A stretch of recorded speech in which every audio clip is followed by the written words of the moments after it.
This is all wrong. I shouldn't be up here. I should be back in school on the other side of the ocean. Yet you all come to us young people for hope. How dare you? Boring. Boring.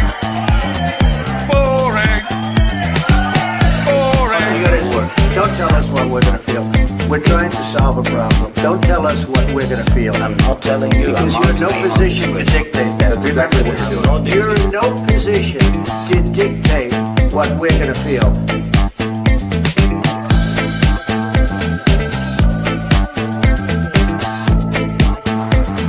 I call again for immediate ceasefire in Gaza, the return of the sausages, the hostages. Welcome to another edition of Lembit Öpik Live here on unprecedented.tv, where we find the facts, kill the spin, and tell it like it is as best we can. We do express our opinions, but we encourage you to do the same, but try not to separate our own views in such a way that it seems sneaky. We'll tell you if it's our opinion. We'll also tell you when they're the facts as best we can ascertain them. That means we get some great guests who are entitled to express their own view. Please do have a look at the archive or at Unprecedented TV on YouTube, where we are adding our whole back catalogue over time. Yes, we're teasing you. You may have missed them the first time round. They will be there. And thank you so much if you're already subscribing there. Really does help us a lot. We are the home of free speech. I like to think of us as Free Speech Central. But it only works with your patronage, with your willingness to view and perhaps, if you're kind enough to do so, share our output. You can also share it from the X feed, for example, at Lembit Öpik. Just feel free to repost. There is no copyright problem. You can take it, you can copy it, you can show it to other people, whatever you want. I'm telling you officially, that's absolutely 100% fine. Our first priority is to share free speech. And then, of course, we trust that over time, that will mean we don't beat the mainstream media. We become the mainstream media. That's where we want to go. Remember also, we've got a whole bunch of other shows developing with Nick Dark, The Dark Side, where there's dark, there's light. Tim Scott, Uncancelled.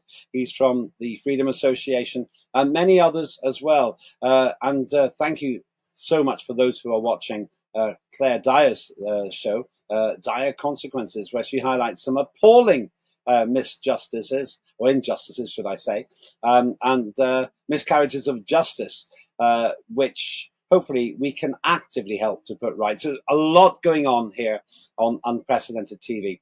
End of the advert. Let's talk about what we're discussing today. You may have noticed over recent days and weeks, there's been this endless conversation about who's in charge of security in Europe. And there's a forgotten war. It's discussed with increasing discomfort by those who previously said that the great comedian Volodymyr Zelensky could make an effortless transition from being a comedy man to a political man. I don't think that transition's gone very well, to be honest. That's my opinion. But then I've been in politics professionally for 40 years, and he has not. Luckily, I've never had to run a war. Unluckily, he has, partly because of what his puppet masters, the West, have told him to do. It seems to me we now find ourselves in the invidious position that Volodymyr Zelensky can't even hold his front without retreating, despite the hundreds of billions of dollars thrown his way in support. What he does seem to have done, nevertheless, is cause vast casualties on the Russian and Ukrainian side. Who's lost more? It depends who you believe. My guest will be talking about that in just a moment. He's Dr. Marcus Papadopoulos, a historian and one of the most informed people I've been honoured to meet when it comes to the question of this whole issue. Marcus has been on various shows with me and always tells it like it is. He doesn't choose to please the audience. He chooses to inform the audience, and that's as it should be. Marcus, so good to get you here on Lembit Öpik Live on Unprecedented TV. How have you been? All things considered, I'm doing reasonably well, and thank you ever so much for having me on your show. I'm delighted to have you here. That's the usual measured expertise I expect from an erudite and linguistically impressive gentleman such as yourself. But it's your thoughts that I'm delighted to invite today. You've heard my general skepticism about the progress or regress by Volodymyr Zelensky and his acolytes. Let's start with something that's happened very recently. This is Donald Trump talking about the situation as he sees it. And to be honest with you, Marcus, it seems to me he's basically offering to sell arms to Europe. Let's have a look. It's a great honor, to have a friend of mine who's become very friendly over the last number of years. We knew each other before, but Mark is the head of NATO, Mark Rutte, Secretary General of NATO. Highly respected by everybody that knows him, but in particular the European countries. They have great reliance on him, and he's done a fantastic job. And we had a tremendous meeting, I guess it's about a month ago, and I think Mark will tell you that it was really perhaps more important the date of November 5th. That was the election day. Maybe that was the most important, because we've made tremendous progress together. And one of the reasons that you're here today is to hear that we are very unhappy, I am, with Russia. But we'll discuss that maybe a different day. But we're very, very unhappy with them, and we're going to be doing very severe tariffs if we don't have a deal in 50 days. Tariffs at about 100%. You'd call them secondary tariffs. You know what that means. But today we're going to talk about something else. And as you know, we've spent $350 billion approximately on this war with Russia and Ukraine, and would like to see it end. It wasn't my war, it was Biden's war. It's not my war. I'm trying to get you out of it. And we want to see it end. And I'm disappointed in President Putin, because I thought we would have had a deal 2 months ago, but it doesn't seem to get there. So based on that, we're going to be doing secondary tariffs if we don't have a deal in 50 days. It's very simple. And they'll be at 100%. And that's the way it is. That can be more simple. It's just the way it is. I hope we don't have to do it. But regardless, we are going to be, we make the greatest military equipment in the world, whether it's missiles. You saw that recently in Iran, the way those planes flew in. They had every single, 14 bombs hit every target. Then you had the helicopters shoot a total of 30 bombs, 30 missiles, and they hit every single, Marco, is that right? Every single piece, every single target. And it was, I guess, on a scale of 0 to 10, they say it was about a 15. That's how successful it was. That's how lethal it was, a word they like to use nowadays. But it was an amazing, well-organized attack that people in this country wanted to do for 24 years. You know, when we had the pilots in last week, they were saying, "Sir, we've been practicing this for 24 years," meaning people, not them. No, it seems to me that is just an arms deal. I think he's just trading, because he's building up, Marcus, to saying he'll sell the weapons to Europe to use in Ukraine. Now, we're used to the Making America Great Again type speech there, but what do you make of that? I'm not sure if you watched it when it happened at the beginning of the week, beginning of the second week in July. I'm just wondering, what do you make of all that? Is it credible? I have seen the footage, and I attach no importance whatsoever to it. First and foremost, the outcome of the war in Ukraine will be decided on the battlefield. Russia will not consent to a peace deal. Russia will not consent to a temporary truce. Russia has withstood everything that the Western ruling elites has thrown at it. Nearly 20,000 sanctions on Russia, and yet the Russian economy has not just withstood the barrage, it has prevailed. The Russian economy has grown in size. Also, NATO has saturated Ukraine with NATO weapons, sophisticated weapons, advanced weapons, state-of-the-art weapons, and it has not stopped the Russian army. Now that the Russian army is in Ukraine, nothing will dislodge it. Such is the importance that not just the Kremlin, but the average Russian attaches to Ukraine, both in terms of national security and culture. Turning to what Trump said, inevitably, British mainstream media has become very excited, is now of the opinion that this could be the turning point for Russia. This could mark the end of the Russian military campaign in Ukraine. Well, of course, these so-called journalists in Britain are nothing but useful idiots. They do not understand realpolitik. They do not understand the Kremlin. They do not understand the history of the lands which comprise Ukraine. And they most certainly do not understand military affairs. Trump has said that if the Kremlin does not consent to a peace deal, then he will impose tariffs to the tune of 100%. Well, that all sounds mightily impressive. But when one considers that trade between America and Russia is extremely low and pales in significance compared to, say, trade between Russia and Italy or Russia and Germany, then we realize that this threat from Trump amounts to nothing in practice. What I believe we are seeing in America is a struggle for power between the Trump administration on the one hand and the American deep state on the other hand. Sometimes we see Trump saying that America is going to walk away from the war in Ukraine. And then he says America will keep on supporting Ukraine in the war. That tells me there is a very serious struggle for power between Trump and the American deep state.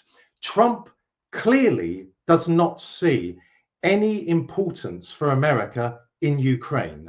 So he signed the minerals agreement with Zelensky a few months ago. Yet at the time, I said that minerals agreement amounts to nothing. Why? Because the Russian army is advancing on all fronts. The Russian army is advancing in Sumy, in Kharkov, in the Donetsk Oblast, in Lugansk, in Kherson, in Zaporozhye. The Russian army is poised to enter the oblast of Dnipropetrovsk.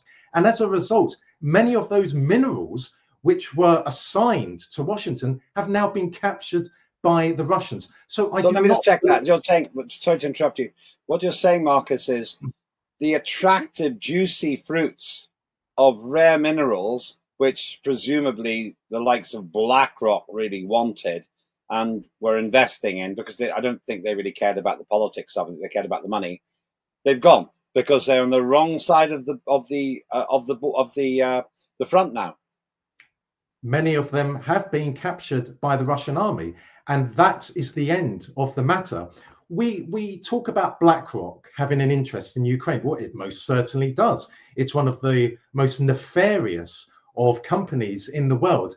But at the same time, the reason why I did not take the minerals agreement seriously is because of the following. The Trump administration and BlackRock will have serious experts advising them. And these serious experts will have told them, coming from a military background, will have told them that the Russian army is advancing and is capturing these minerals. That is why I believe that the minerals agreement, and I believe what Trump has said about tariffs on the Russian economy, amounts to a smokescreen. I, Lembit, am of the firm opinion that behind the scenes, Trump and Putin have come to an agreement over Ukraine. If you accept my premise, then much starts to make sense. I believe that the Kremlin has given the Americans a free hand, so to speak, in various parts of the world. And in return, Trump has given the Russians a free hand in Ukraine. Now, inevitably, both sides will have to string this out. They can't, Trump can't allow Russia to all of a sudden enter Kiev, because then it will look very obvious. So I do believe there is a smokescreen in America at the moment. But at the same time, I believe that Trump, whilst he is not interested in Ukraine, he's far more interested, I believe, in a rapprochement with Iran. He's far more interested in America investing in Iran. He's far more interested in America trading with Iran. When it comes to Ukraine, he has no interest, but the American deep state does. But that's interesting, because that would say that for all of the fighting talk by, for example, Keir Starmer, who even he seems to become aware of the fact that Volodymyr Zelensky isn't a great media opportunity now, even though he still carries on trying to meet with him and so forth. It seems to me that that this is bad money now. This is a junk bond to hang around and shake hands and be seen with Zelensky. Because if what you're saying is correct, then there is absolutely no point in spending billions of pounds supporting Zelensky, who is a failed war leader. He is a successful, highly accomplished clown, comedian. That's his trade. But he's a failed war leader. And so what we're watching on the screen there is actually complete vanity by the not just the British Prime Minister, but people like Macron and everybody else. Or am I being too harsh? Not at all. I concur entirely. Starmer and Macron, for example, are useful idiots. They are puppets. They have no power whatsoever. They have been put into those positions to fulfill the instructions of their masters, which are the Western ruling elites, as I call them, or as most other people call them, the globalists. The Western ruling elites attempted to inflict a strategic defeat on Russia by defeating the Russian armed forces in Ukraine. They failed abysmally. They simultaneously attempted to destroy the Russian economy. Again, they failed abysmally. They know that Russia will emerge victorious, and that either all of Ukraine or most of Ukraine will be captured by the Russian army and will be absorbed into the Russian Federation. Trump can promise whatever weapons to Ukraine he wants. He can sell whatever weapons to the Europeans he wants. The reality is that Russia is a military and nuclear superpower, and there is not a single thing that the Western ruling elites or indeed Trump can do about it. That is the difference between a powerful country such as Iran and a superpower, a military and nuclear superpower. So why is the puppet Starmer saying what he is saying in regard to Ukraine? That Britain will continue to arm Ukraine, that Britain is ready to police the skies above Ukraine in the event of a peace deal? Because Starmer is attempting to detract attention away from the horrific situation in Britain at the moment. People who are familiar with my work know that for many years I have said that Britain is dead. The British people, however, are not dead. The British people are now starting to fight back. There is a cultural and spiritual revival in Britain. So Starmer, or the British establishment via the puppet Starmer, is attempting to detract public attention. He's trying to neutralize the cultural awareness, the cultural revival in Britain.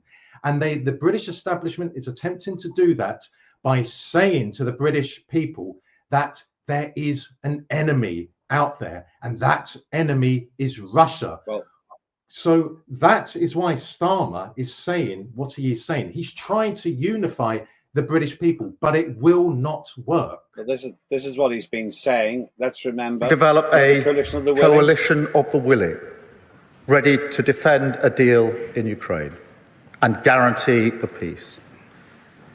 Mr. Speaker, after all, the Ukrainian position is completely understandable. For them, the war did not begin 3 years ago. That was merely the latest and most brutal escalation. They have signed agreements with Putin before.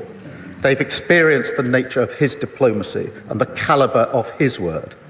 We cannot accept a weak deal like Minsk again. No, we must proceed with strength, and that does now require urgently a coalition of the willing.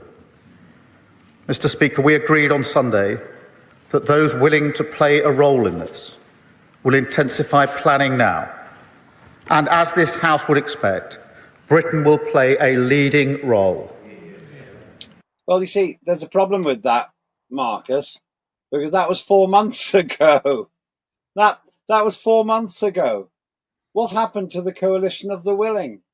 When the British establishment, via the puppet Starmer, announced, quote, coalition of the willing, I said on television at the time that coalition of the willing is typical language of British officialdom, namely grand sounding with no meaning in practice.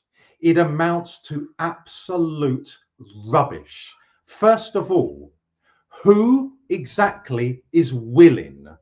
The British people are not willing to go to war, especially with Russia, but indeed with any country in the world. The British people have now, largely speaking, woken up, and they are attempting to reclaim their country. That is the objective of the British people. So the British people are not willing. Those who are willing, of course, are the British establishment and their useful idiots, such as Starmer and Lammy. These are the ones who are willing. But then, even though the British establishment is willing, what is the British establishment going to do in practice? Is the British establishment really going to go to war with Russia, a military and nuclear superpower? Of course not. That would be suicidal for the British establishment.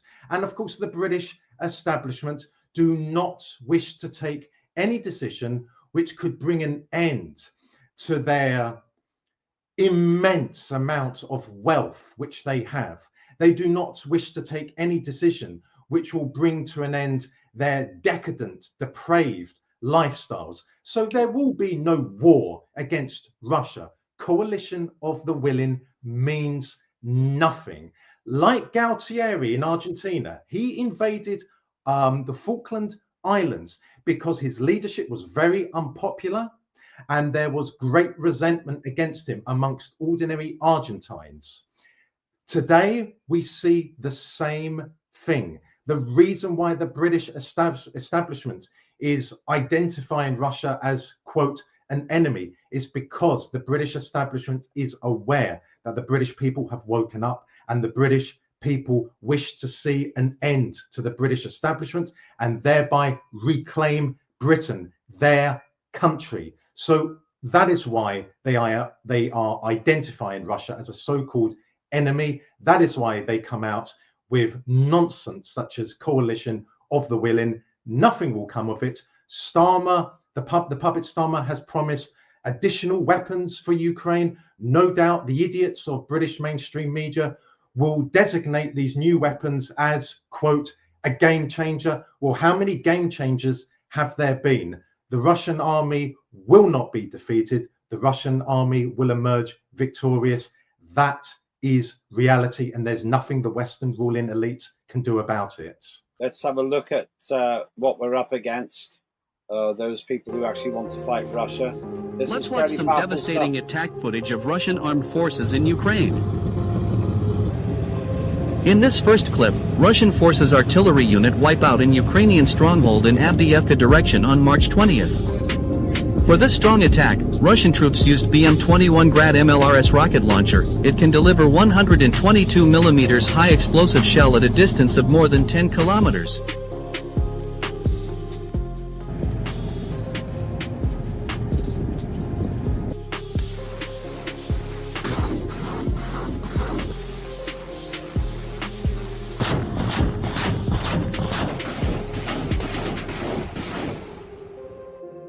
Unmanned aerial reconnaissance unit confirmed the hit. Now watch this point of view footage. A Russian Su-25 Frogfoot pilot managed to destroy a Ukrainian position in the Severodonetsk direction. The Soviet-era Su-25 is known for its capability of supporting ground troops in military conflict throughout history. This combat-tested workhorse is still a competent asset in the Russian armed forces. On March 20th, a Russian Su-25 ground attack aircraft crew delivered rocket strikes at a Ukrainian stronghold and manpower in Severodonetsk direction of the Special Military Operation Zone.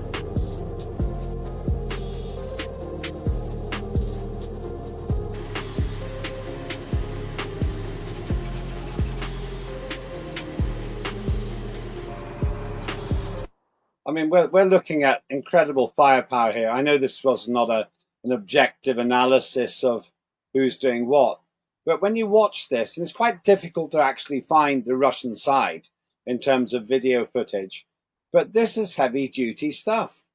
And I wonder what you think, Marcus, but it seems to me the only limitation to how much damage Russia does is how much Vladimir Putin is willing to invest in it, because it's scalable.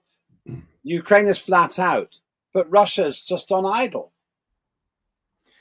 Ever since 1947, the Russian military-industrial complex has been tasked with preparing the Russian armed forces for a conventional war with America. Russia, if need be, today can call up 23 million soldiers. Russia has, all in all, over 26,000 tanks.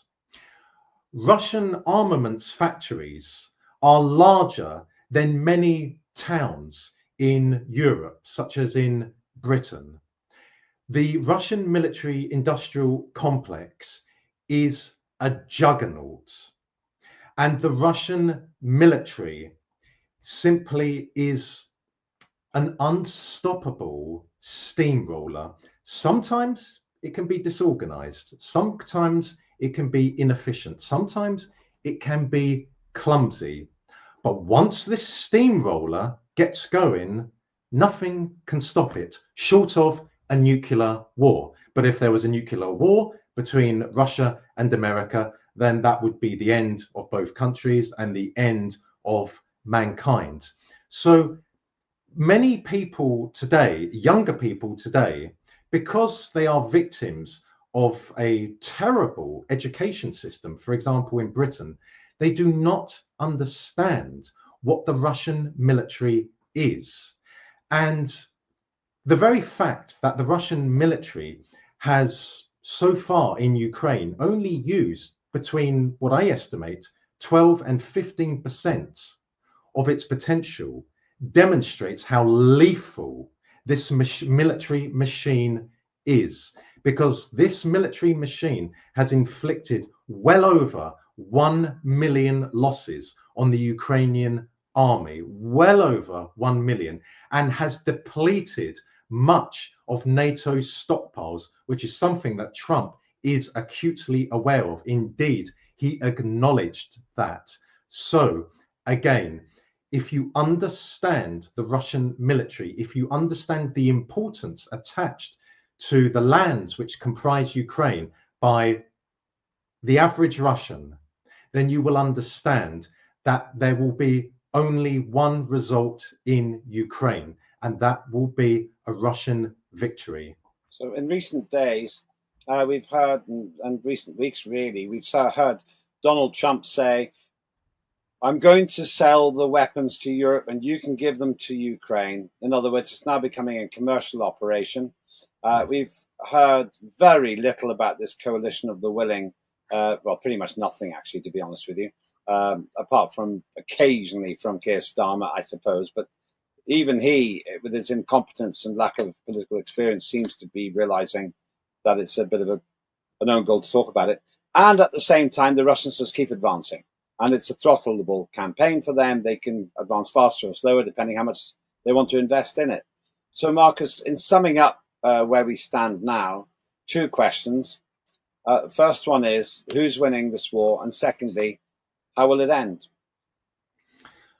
As I have said since day one of the Russian military campaign in Ukraine, the Russian military will emerge victorious. I have no doubt that the Russian army will advance to and capture the oblasts of Zhytomyr and Vinnytsia, which, if you are looking at a map of Ukraine, are to the west of Kiev. So at that point, the Russians will be in control of, let's say, approximately 70% of Ukraine. Will the Russians advance further into the westernmost part of Ukraine, what is historically known as Eastern Galicia? I don't know. I have my doubts, because in that part is where you find vehemently anti-Russian sentiments. Why?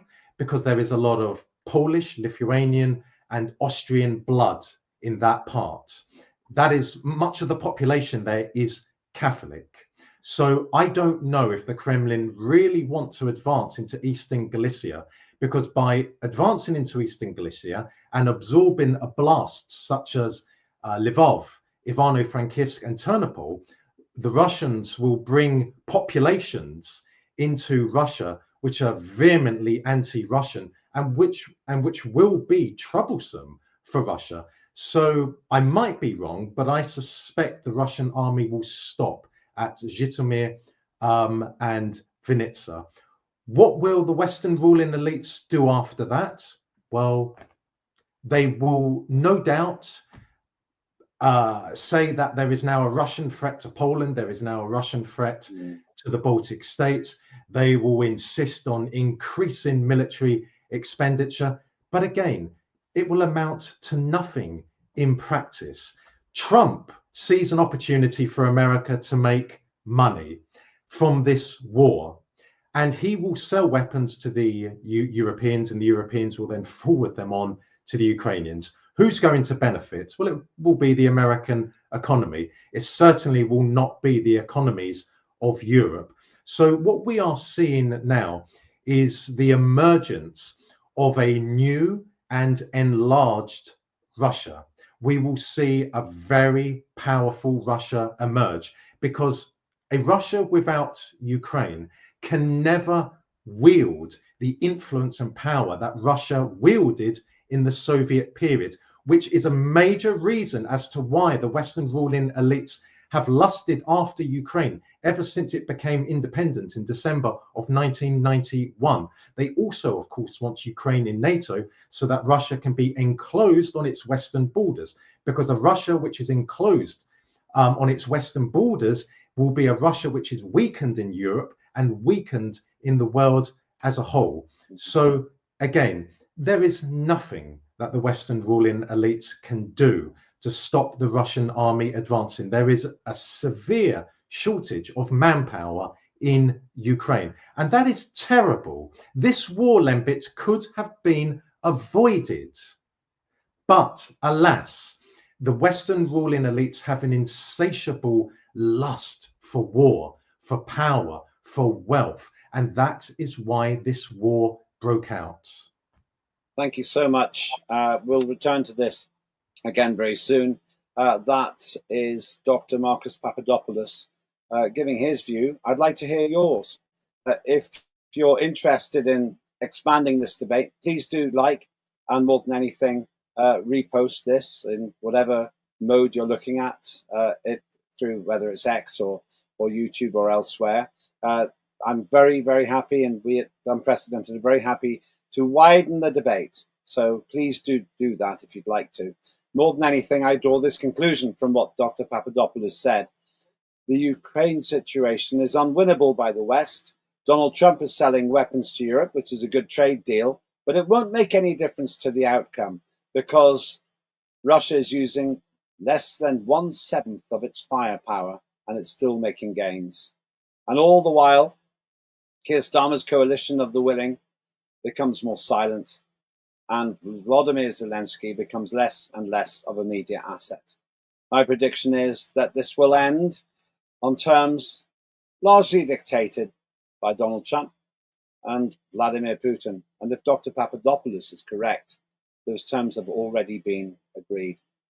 Hope you found that interesting.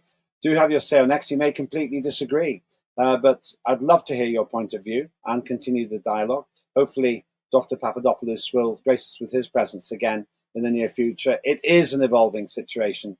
More than anything, thank you to the team and thank you to you for giving me some of your time.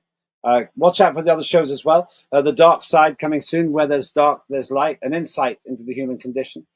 Christine Joanna Hart with Inside the Mind, studying the psychology of extreme behavior, good, bad, and ugly.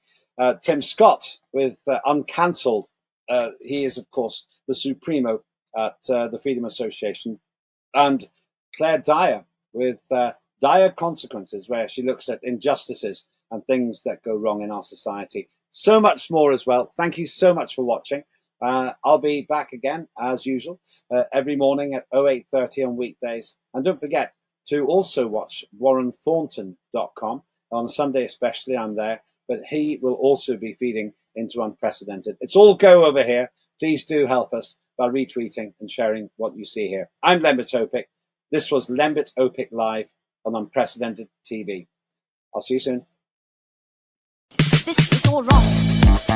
I shouldn't be up here. I should be back in school on the other side of the ocean.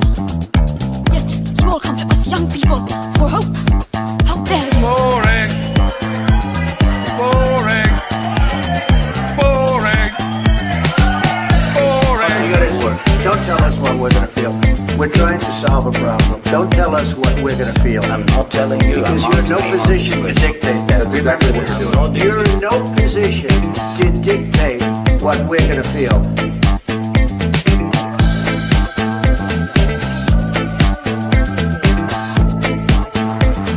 I call again for the immediate ceasefire in Gaza, the return of the sausages, the hostages,